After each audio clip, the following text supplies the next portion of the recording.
Alright, y'all, really quick video. This is the finished product. This is my, I'm so sad, but this is the chicken. Look at that. All those textures. And my noodles. Yeah. It looks so yummy. I just can't wait. Look at this. You can see the texture on here. But it's delicious. And I'm gonna go ahead and plate because I'm a thick girl and I love my food and I got to have a slice of bread.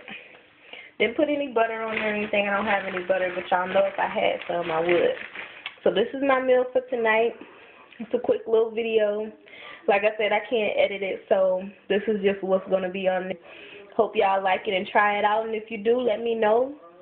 If you try it and you tweak it and put your own little flavor to it, do that. Let me know. I want to know how it turned out because mine turned out pretty damn good. All right, y'all. Love you.